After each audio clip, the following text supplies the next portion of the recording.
The Journey, A Voyage of Light and Sound. Written by David Lane. Narrated by John Longen. In this magazine, we will focus our study on the Shabd Yoga tradition of India, which, due to its clearly elaborated process and technique, offers a viable method for those interested in understanding and correlating mystical insights. Such a phenomenological analysis will hopefully enable us to nurture the seeds for a transpersonal science, one that meets the necessary requirements of a genuine scientific enterprise. As Ken Wilber points out, 1. Instrumental injunction. This is always of the form, if you want to know this, do this. 2. Intuitive apprehension. This is a cognitive grasp, prehension, or immediate experience of the object domain addressed by the injunction, that is, the immediate data apprehension. 3. Communal confirmation.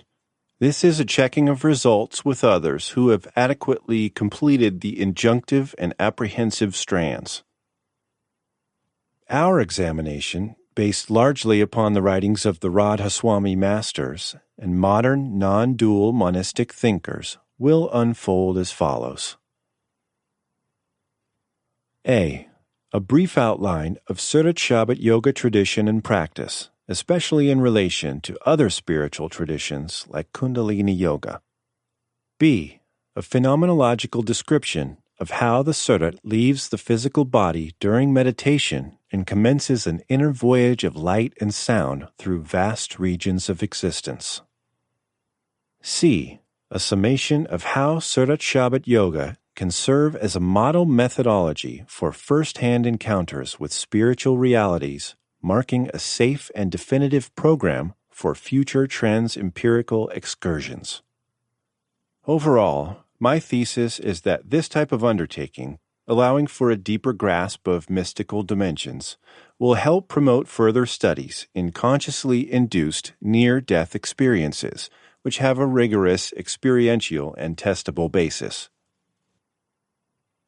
Unlike other yogic disciplines in India, such as Kundalini, Shabd Yoga does not advocate breath control or a series of physical postures as part of its practice. Rather, it is concerned with withdrawing consciousness from the 9 apertures of the body and transcending the corporeal frame and its limitations altogether.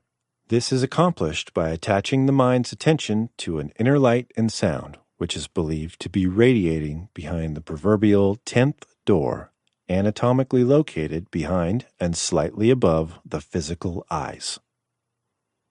When consciousness becomes totally concentrated at this pivotal point between the worlds, the soul, according to the saints in this tradition, leaves the body and experiences in elevating degrees higher regions of bliss. The distinctive characteristic of Shabd Yoga is its emphasis on listening to the inner sound current, known variously as Shabd, Nad, or audible life stream. It is through this union of the soul with the primordial music of the universe that the practice derives its name. To be able to achieve a consciously induced near-death state takes great effort. Hence, the masters of this path emphasize a 3-folded design to still the mind and vacate the body: Simran, Dhyan, and Bhajan. Simran, the repetition of a holy name or names, draws one's attention to the eye center, keeping thoughts from being scattered too far outside. Such sacred remembrance is similar in form to the use of a mantra or special prayer, except that the names are repeated silently with the mind and not with the tongue. This stage, according to practitioners, is the first and perhaps the most difficult leg of meditation. Dhyan, contemplation within, is a technical procedure to hold one's attention at the third eye focus. In the beginning, this may be simply gazing into the darkness or reimagining the guru's face, etc., but it eventually develops into seeing light of various shapes.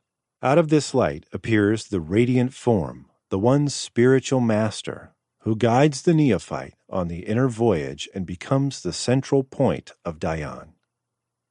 Bhajan, listening to the celestial melody or sound, is the last and most important part of Shabd Yoga, because it is the vehicle by which the meditator can travel to exalted planes of awareness. Whereas Simran draws and dhyan holds the mind's attention, it is bhajan which takes awareness on its upward ascent back to supreme abode, Sachkhand. Naturally, mastery of Shabd Yoga is not an overnight affair, but involves years of consistent application and struggle. The desired results, adepts in the tradition agree, being largely due to the earnestness and day-to-day practice of the seeker. The inner ascent. In due time, if the process is complete, the individual spirit current or substance is slowly withdrawn from the body. First from the lower extremities, which become feelingless, and then from the rest of the body. The process is identical to that which takes place at the time of death, only this is voluntary, while that of death is involuntary. Eventually, he is able to pierce the veil that intervenes, which in reality is not thicker than the wing of a butterfly, and then he opens what is called the 10th door and steps out into a new world. The body remains in the position in which he left it, quite senseless but unharmed by the process. He is now in a world he never saw before. Before the inner voyage of light and sound can begin, the meditator must become adept at withdrawing his or her attention from the world and concentrating one-pointedly at the third eye center. Accordingly, when the neophyte has achieved even a modicum of success, having sensations of numbness just up to the solar plexus, flashes of light will begin to manifest. At first it appears that the light is coming and going, causing the phenomenon of bright sparks, but in actuality it is the mind which is ascending and descending. The feeling of physical insensibility is one of the important acid tests to determine if the meditation process is proceeding correctly. Starting in the feet, numbness rises slowly through the lower extremities until the entire body feels like stone. When such a voluntary paralysis occurs, the meditator gravitates more to the inner universe than the outer one. According to the masters, it is the function of Simran to instigate this type of benumbing impression, which releases the mind from its constructing hold on the material corpus. It is at this junction when the meditator senses an intense feeling of upward movement, as if being literally pulled by a magnetic force. This sucking effect is the direct result of one's attention moving inward away from the outer orifices. Though it but a preliminary stage, the student experiences firsthand what it's like to have an out-of-body sensation. With practice, the meditator finally does achieve total out-of-body consciousness, traveling at immense speeds through regions of darkness, not dissimilar in content to reports of clinically dead patients who have been resuscitated. After complete withdrawal from the physical body, the neophyte's capacity for inner sight and sound increases tremendously, enabling him or her to see and hear clearly what was only thought before to be a figment of religious imagination. Accompanying this ability is also the realization of a super-conscious state of awareness, remarkably more vivid and lucid than the ordinary waking state. To understand how such a new degree of consciousness can be awakened, it is important to see how awareness moves through various degrees of clarity. In the waking state, for instance, attention is centered behind the eyes and at the back of the head, but after 18 or so hours, we notice a movement downward and inward from this station towards the throat, culminating in sleep. Likewise, after about 8 hours, we sense a rising upwards to the eyes, with the final termination being, of course, our normal, everyday consciousness. In both of these cases, our common language expresses in a graphically simple way the process of awareness. We fall asleep, we wake up. My eyes are heavy. I feel so awake and high. In yoga psychology, the farther down one's consciousness descends, the deeper the sleep state. The further up it ascends, the higher the awareness. The pattern is quite clear. Clarity increases steadily the more one ascends. Ken Wilber has beautifully described this spectrum of consciousness as having a definite hierarchical structure, with the higher orders subsuming and transcending their lower counterparts. The following account, primarily based on Shiv Dayal Singh's Hidayatnama, is filled with rich mythological characterizations, metaphors, and illustrations. For anyone steeped in science, the account will sound too fantastic to be true. However, we should keep in mind that although Shiv Dayal Singh's description may be limited to the analogies of the 19th century, his fundamental insights are consistent with the mystics from time immemorial. When reading Shiv Dayal Singh's descriptions of the inner regions, we should always keep in mind that trans-rational experiences cannot be adequately contained by the inherent boundaries of human language. Let us not confuse a map for the real territory or a menu for the meal. The first region, Sahastal Kanwal, thousand-petaled lotus. When your eye turns inward in the brain and you see the firmament within, and your spirit leaves the body and rises upwards, you will see the Akash, in which is located Sahastal Kanwal, the 1,000 petals of which perform the various functions pertaining to the three worlds. Its effulgence will exhilarate your spirit. You will, at that stage, witness Niranjan, the Lord of the three worlds. Several religions which attained this stage and took the deity thereof to be the Lord of all were duped. Seeing the light and refulgence of this region, they felt satiated. Their upward progress was stopped. They did not find the guide to their higher regions, hence they could not proceed further. Shiv Dayal Singh, Hidayatnama.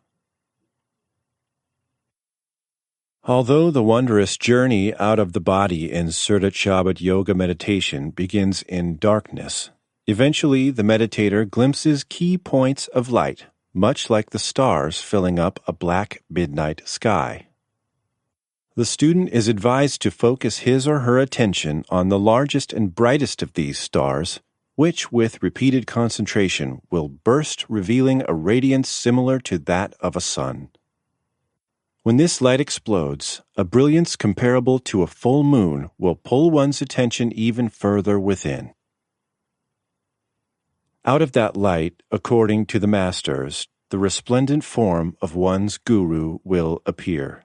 This marks the halfway point in the disciple's ascent, since from here on one is guided to the upper regions by the radiant form of the master. Hence, it is by comparison an easier progression for the soul than the withdrawal of the mind current from the body. Along with the seeing of light, consisting of different colors and hues due partly to a particular person's karma, the meditator also hears a variety of different sounds. At first, as the concentration becomes finer, it will assume a more distinct tone, not dissimilar to the tinkling of bells. Indeed, it is the bell sound which is to be held on to, as its melody will help lead the soul into the first region, known technically in Radhaswami as Sahastal Kanwal, but also termed in other religions as the astral plane, Turyapad, etc. Entrance into the pure astral plane, though heralded as a magnificent achievement, is, according to Sant Mat, but the beginning of the inner voyage. It is alleged by many saints in the tradition that several great religious leaders mistakenly believed that the light and sound of this region were the absolute Lord, instead of realizing that the manifestations were partial glimpses of a higher reality. They worshipped them as the totality of God. This kind of error is perhaps the chief reason why the Sant Mat and Radhaswami movements stress so much the necessity of a living guide. Above all else, the masters emphasize, test thoroughly whatever appears inside meditation. The main test advised by the mystics is to repeat slowly the holy name or names which were given at the time of initiation. Also, verify the authenticity of one's experiences with the outer guru for his or her validation. Each major region of consciousness has its own center and guiding lord. In Sahastal Kanwal, the ruler is known as the Lord of Light and is the creator of all the universe in its jurisdiction. However, the extent of each ruler's power is limited and circumscribed by the next higher deity, who likewise receives its creative energy from above, etc. This governing hierarchy, like the Kundalini chakra system, is based on the concept that all spiritual evolution was preceded by an involution. Therefore, the meditator must pass through several regions of light and sound before attaining true enlightenment. In order to overcome the many barriers and obstacles on the way, the guru instructs the student not to attach him or herself to any particular vision, as they are merely signposts along the way. In fact, all of the intermediary lords or centers of power are not to be venerated, but transcended. It is for this reason that the Beas branch of the Radhaswami and Sawan Kripal mission, in agreement with previous saints, give out 5 holy names as their meditation mantra. Each name represents the presiding lord and his relative spiritual energy. To the meditator, they serve as passwords, so to say, to ensure safe passage into the next level of consciousness. Obviously, the concern here is that a student may get stuck or retained in one of the lower realms, believing that he or she has reached the ultimate, when, in fact, what they have attained is illusory and impermanent. Shabd Yoga literature is replete with stories of would-be masters who have been duped on the inner journey. The second region, Trikuti, 3 prominences. At the apex of this Akash, there is a passage which is very small, like the eye of a needle. Your surat should penetrate this eye. Further on, there is Bank Nal, the crooked path, which goes straight and then downwards and again upwards. Beyond this passage comes the second stage. Trikuti is situated here. It is 1 lakyohan in length and 1 lakyohan in width. There are numerous varieties of glories and spectacles at that plane which are difficult to describe. Thousands of suns and moons look pale in comparison to the light there. All the time, melodious sounds of ong-ong and hu-hu and sounds resembling thunder of clouds reverberate there. On obtaining this region, the spirit becomes very happy and purified and subtle. It is from here onwards that it becomes cognizant of the spiritual regions. Progression to successfully higher regions of existence is secured in Radhaswami and Sant Mat through listening to the finer Shabd melodies. As remarked before, it is the bell sound which leads the soul into the first region.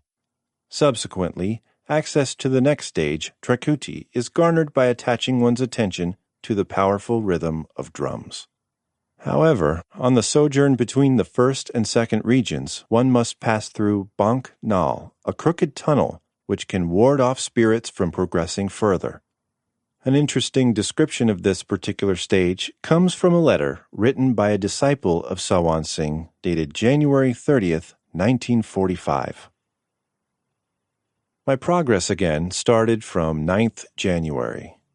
Sometimes I could see light and get some taste, but there was not upward progress. One day I saw 3 paths, and after many days my soul started following the middle one. It was not a straight path, but a sort of crooked tunnel, which goes on narrowing as one moves forward. At one place it was so narrow that I had to crawl forward on my stomach. There were many snakes and scorpions in this path, but through your mercy they all appeared dead and did no harm to me. I felt absolutely no fear because I was conscious all the time of your presence and your Shabd form. Further on, the path narrowed still more, and a sinner like myself could never go through it without your mercy and grace. It is like a round tunnel, and it is all lightened up with a beautiful circular light like that of the morning sun. It appears as if the sun is rising. I tried to pass through this sun, but could not do so, and therefore came back through this tunnel. This happened about 2 or 3 days ago. Trakuti, so named because of the 3 huge mountains of light situated there, is the home of the universal mind, where individual karmas have their origin. Saints point out that this region is the most difficult to traverse because it means surrendering one's mind entirely. Since such a task is almost impossible immediately, the soul stays within the boundaries of the second stage for a considerable duration. The spectacles of Trakuti are reported to be so enticing and spectacular. Indeed, the inner master sometimes prevents the student from beholding the sights in fear that he or she will become too saturated with joy and forget his or her real mission. Fakir Chand, a radical teacher in the Radhaswami movement, who presented a number of startling interpretations on the nature of religious visions, believed on the basis of over 70 years of meditation that the reason Trakuti is so hard to overcome is due to the fact that whatsoever one desires, it manifests accordingly. Literally, worlds upon worlds can be created by sheer thought in the second stage. Thus, a soul can be trapped by an infinite set of cravings, wants, and wishes, which continually attract the mind to ephemeral pleasures. Furthermore, in the grand design of the cosmos, there is a negative force whose sole purpose is to detain the soul from transcending to higher states. This power is known as Kal, the Lord of the Mind, in the terminology of the saints in the Sant Mat and Radhaswami traditions. Kal is the antithesis of the positive current, Sat, which constantly goes back to the Supreme Lord, Anami Purush. Kal's force is downward toward the creation. Hence, Kal, though also a manifestation of the Absolute on a lower vibration, represents the main obstacle in the ascent of the soul. The only way a sincere student can conquer Trakuti is by withdrawing the spirit from the mind itself, just as the mind separated from the body. The third region, Daswan Dwar, the 10th door. The refulgence of this region is 12 times that of Trakuti. Pure pools of ambrosia called Mansaravar abound here. There are innumerable flowers and gardens. Spirits like beauties dance at various places. At every place, fountains of nectar are overflowing and the streams of nectar are gushing out. How may one describe the splendor and decoration of this region? There are platforms of diamonds, beds of emeralds, and plants of jewels, all studded with rubies and precious stones. Bejeweled fish swimming in pools there display their beauty and ornamentation, and their glitter and sheen attract attention. Beyond this, there are innumerable places of crystals and mirrors in which spirit entities reside at their respective spots as allocated by the Lord. The denizens there are spiritual and free from physical taints. Full particulars of these regions are known only to saints. It is not meet to describe them in greater detail. Certain saints report that there are 10 passageways in Trakuti. The first 9 are local, leading the aspirant only to outlying parts of the second stage.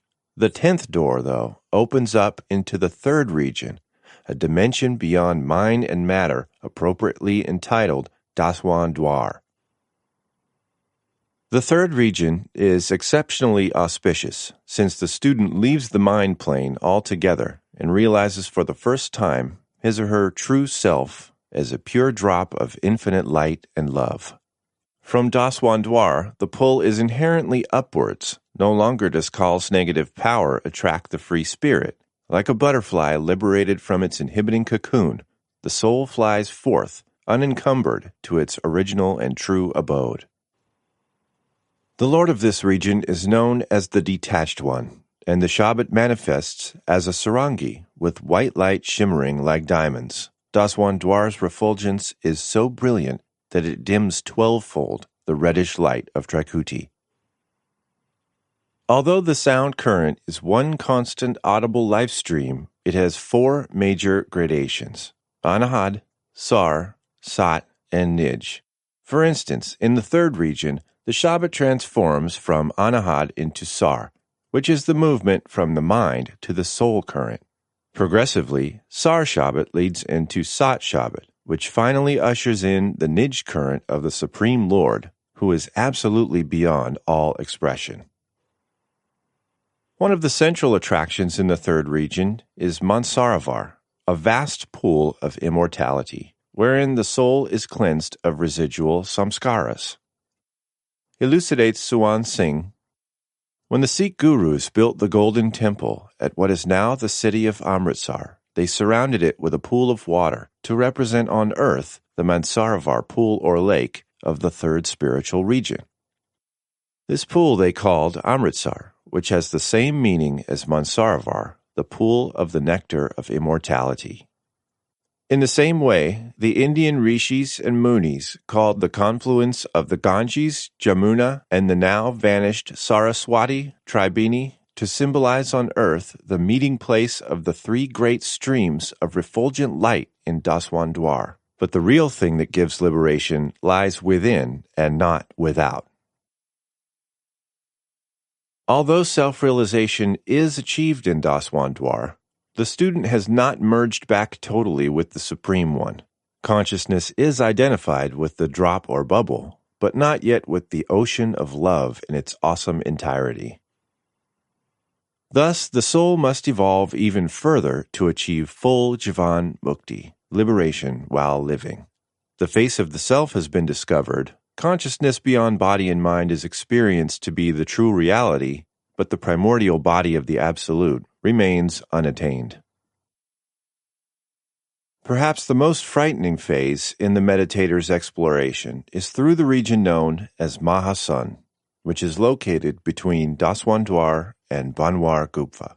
Though the soul is said to contain the light of 12 suns, its brilliance is blinded by the impenetrable darkness which precedes the fourth region. In fact, saints rarely discover this stage, as it can only be crossed with the help of the inner guru. Outlines Shabd Singh of this plane. Having sojourned there, and having enjoyed the glory thereof for a very long time, the spirit of this fakir proceeded on, in accordance with the instruction of the guides. After traversing 5 Arab and 75 crore Johans upwards, the spirit affected ingress into the bounds of Hahut and witnessed the panorama of that region. There, the expanse of 10 Nil is enveloped in darkness. Depth of this dark region cannot be fathomed. The spirit went down 1 Karab Johans, still the bottom was nowhere to be found. Then it turned up and proceeded on the path chalked out by Guru. It was not considered advisable to go down right to the bottom of this region. This region is called Mahasun. There are prison cells for the condemned spirits, ejected from the court of the true Supreme Being. Although these spirits are not subjected to any trouble, and they perform their functions by their own light, yet as they do not get the darshan from the Lord, they are restless. However, there is a way of their remission also. When sons happen to pass that way with the spirits reclaimed from the lower regions, some of these spirits fortunately get their darshan. Such spirits go along with the sants, who very gladly take them to the court of the Lord and get them pardoned. To cross the abyss without such a guide is impossible, according to the masters, because the ascent is not self-centered, but God-centered, involving the Maj of the Supreme Lord. In a sense, what we are witnessing is the ultimate surrender. First, the physical body has to be given up, then the lower and higher mind, and finally the soul itself, which is nothing but a mere bubble in the ocean of infinity.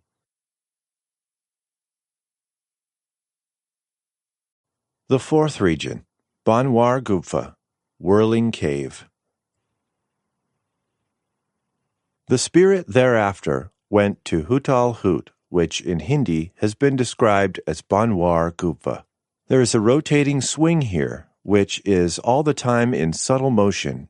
All around, there are innumerable spiritual islands from which the sounds of Sohang Sohang and Anahu Anahu rise all the time. Spirit entities playfully and rapturously enjoy these sounds. Whiffs of scents of various kinds and sweet fragrance of sandal are enjoyed by the spirit there, and the melodies of flutes are heard while it proceeds onwards. Upon arriving in Banwar Gupta, the souls Nirat and Surat attain a state of satisfaction. This contentment, according to Shivdayal Singh's account, is due to perceiving a most intriguing and wondrous structure within the Rukmini tunnel in the entrance to the fourth region. Exactly what this site is has not been explained by any Radhaswami saint in print. Like all experiences in the upper regions, it must be encountered firsthand to be understood, not simply referenced in its decidedly mythological analogies. Banwar Gupta is the funnel of the entire creative process from Sachkhand downwards. Its very name exhibits the tremendous power inherent with the region, whirling vortice. The lord of this realm is termed Sohang, a descriptive mantric term which implies a conscious intuition on the part of the soul with its higher identity. The Shabd currents in Banwar Gupta are so sweet and enchanting, according to the saints, that souls live entirely off its invigorating nectar, desiring nothing but darshan of the presiding Lord and the manifestations of light and sound. Kabir, the most famous of the medieval saints, describes in his writings how Hansas live in spiritual dweeps with magnificent palaces for transmundane enjoyment. Fakir Chand, in his Yogic Philosophy of the Saints, gives a more psychological interpretation of the meditator's experiences in the fourth region. When in the course of meditation man reaches this state of Banwar Gupta, he experiences that there was none except his own self. This center is compared with Banwar, which means whirl. At this center, a wheel rotates like a cradle. It means that at this center, a wave springs out of the surat of the meditator and again merges in its own source, or say it rotates around its own source and produces the sound of a sohang flute. The Shabd of this center is so effective that the meditator enjoys the pleasure of being one with the Supreme Soul. The fifth region, Sachkhand, the true realm. On crossing this place, the spirit entity reached the outpost of Sat Lak, where melodious sounds of Sat Sat and Hak Hak were heard as though coming out of Veena. On hearing this, the spirit penetrated further on rapturously. There rose to view the silver and gold streams full of nectar and vast gardens. Each tree thereof is 1 crore yohan in height, and crores of suns and moons hang from them as flowers and fruits. Innumerable spirits and Hansas sing, chatter, and play on those trees like birds. The wondrous beauty of this region is ineffable. While enjoying it, the spirit entered Sat Lak and came into the presence of Sat Purush. Now, as regards the glory of the person of Sat Purush, each hair of his is so brilliant that crores of suns and moons look pale in comparison. How may one describe his eyes, nose, ears, face, hands, and feet? They are all nothing but refulgence. Even to describe them as oceans of light does not give the remotest idea adequately. After witnessing the glory of this region, the spirit proceeded on to Alak Lak and got darshan of Alak Purush. Thereafter, the spirit entity went on and attained Agam Lak. The spirit entity sojourned there a long time, and on going beyond, it got the darshan of Radhaswami, that is, Anami Purush, and merged in Him. Radhaswami Dham is boundless, infinite, endless, and immeasurable. It is the Nij Sthan, the special resting place of Sants. That region is the ultima thule of all Sants, and all speech and description end here. Though it has been a long time coming, the soul, after traversing the lower realms, finally reaches its real home, Sachkhand, where even the subtlest duality between the spirit and God are transcended. The Supreme Being, Sat Chit Ananda, is found in its pure form only in this region, the saints stress. All of the previous planes of existence are but reflections of this infinite abode.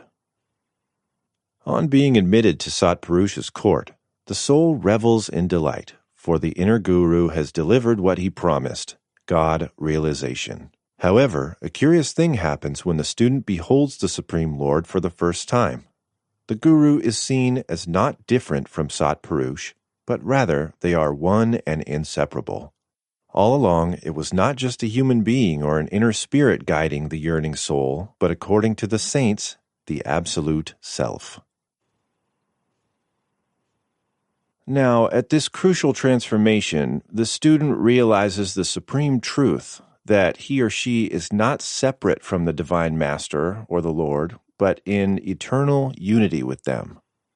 This enlightenment, unlike the partial glimpses of insight in the intermediary realms, is permanent and lasting, and it is the very root of all manifestations, projections, and creations. One without a second, infinity without measure. Although Sachkhand is the last and final stage, according to the saints, there are 3 further levels within it of intensification: Alak, Agam, and Anami. Upon merging with Satpurush, the spirit is taken up further into the very depths of the Absolute, experiencing what no words or approximations can adequately describe. Shiv Dayal Singh says it is but wonder, wonder, wonder. Wonder hath assumed a form. Fakir Chand, in this usual iconoclastic manner, describes the highest state as follows. Beyond Agam is only realization.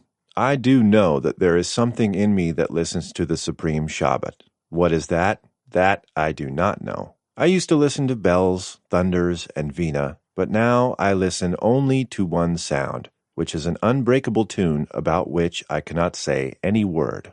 It is what it is. Now, at this stage of 92 years, I do not care for the sound and light too.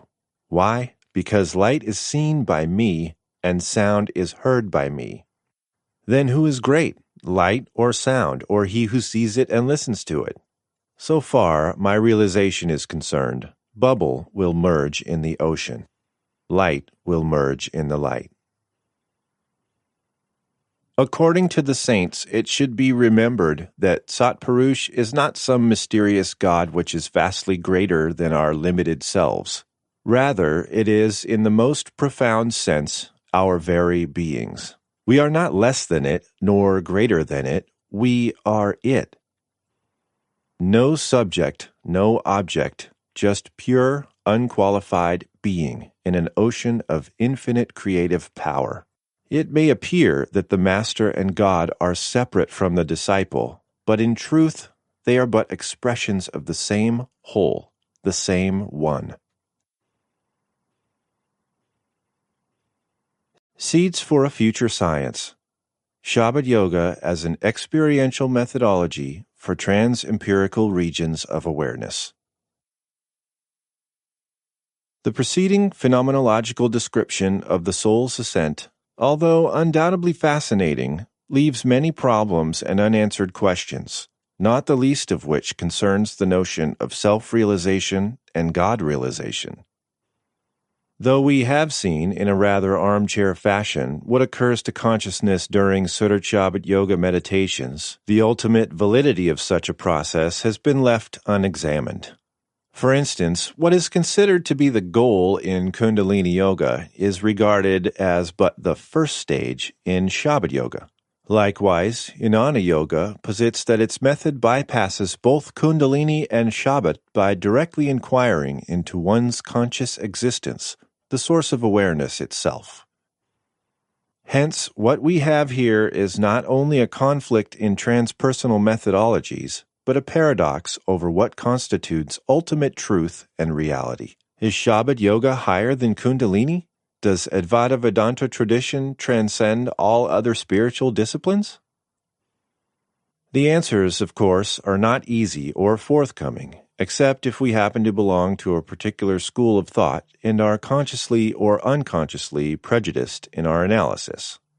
Instead of resorting to quick and premature conclusions so as to resolve an emotional religious debate, what is needed is a suspension of belief and a program for action which incorporates experientially the various techniques outlined in the contrasting yogic systems. Our purpose here will not be so much to determine which path is higher, but to correlate the findings in an intelligent and comprehensive way. Sutta Shabd Yoga, I suggest, is quite suitable for such a scientific endeavor in that it lends itself to a series of repeatable experiments. With a group of like-minded experimenters, fruitful discussions and intersubjective dialogues can be based upon direct mystical encounters instead of just imaginative philosophical speculation. Although many religious advocates claim that mysticism cannot be reduced to science, it should be understood that what goes under the name of spirituality is not exempt from rational inspection. Rather, I would argue, it is not only viable that mystical insights come to the public eye for closer scrutiny, it is necessary. We can no longer turn our backs on the glaring fact that the most important issues in life, the purpose of human beings, life after death, or the concept of God, etc., are often left to closed systems of dogma and ritual. Genuine science, in the larger context of the term, is naturally amiable to preview any event in human life if only allowed a reasonable chance. We are, though most of us do not like to admit it, scared of that which we are not sure of. How does the Kundalini yogi, or the Shabd yogi, or the Jnana yogi know he or she has the highest path? Regardless of what we may argue or wish to be the case, the bottom line in all religious aspirations is that we do not know absolutely. This ignorance, instead of being something to fear, should be made the very basis of our transpersonal science. Science, in the end, does not provide ultimate knowledge, but presents an ever-widening vision of human life. The necessary seeds for nurturing this larger perspective are more actual experiments in consciousness studies and less juxtaposing of doctrines. Though we may not want to live in a world void of certainty, reality rejoices in it, with change being the only constant knowable. Hence, Sutta Shabd Yoga should be utilized as a practical methodology for transpersonal experiences with the keen understanding beforehand that it will serve as a tool for an open system of investigation, one which accepts the writings of previous masters as useful guidelines, but not as unquestionable books of dogma and law. Only in this way can such a yogic discipline be regarded as scientific. It is my contention that the future of transpersonal psychology depends more on the actual transformation of individuals or communities via rigorous spiritual experimentation than the endless theoretical debates between scholars over which path is highest, fastest, and more reliable. Roadmaps go a long way, no doubt, in helping one find direction, but they do not take a would-be traveler anywhere. The neurobiology of meditation. Meditation is different from rest or sleep. It's a wakeful hypometabolic state with lowered sympathetic activity as opposed to the fight or flight reactions, which requires an active sympathetic system. Parasympathetic activity is increased, which is important for relaxation and rest. This increase of parasympathetic state is characterized by reduced heart rate, lower systolic blood pressure, lower oxygen metabolism, and an increase of skin resistance. So it's not only a rest state, but also physiological relaxation related to stress relief. But what is the effect of meditation on the brain? During meditation, not only general relaxation is experienced, but also a reduction of mental activity and positive effect. During meditation, the reduced mental activity is mediated by increased activation of networks of internalized attention, which trigger the activity in regions that mediate positive emotions. The networks activated for internal attention and positive mood are mainly located in the frontal and subcortical brain regions. The positive effect, more specifically, increases the activity in the left prefrontal and limbic region of the brain. The internal focused attention is thought to originate in an activation of frontal and thalamic region of the brain. There's also some evidence that experienced meditators show these activations and deactivations in greater extent compared to the novices in the field of meditation. In conclusion, there is converging evidence that frontoparietal and frontolimbic brain networks seem to be activated in the attention practices that lead to meditation, presumably reflecting processes of internalized, sustained attention and emotional regulation. One should keep in mind that these findings relate to meditation in general. Different kinds of meditations can result in slightly different activation and deactivation patterns. Different brain activation networks can thus be activated by different meditation traditions. These findings mostly result from comparison of small groups of experienced meditators compared to novices.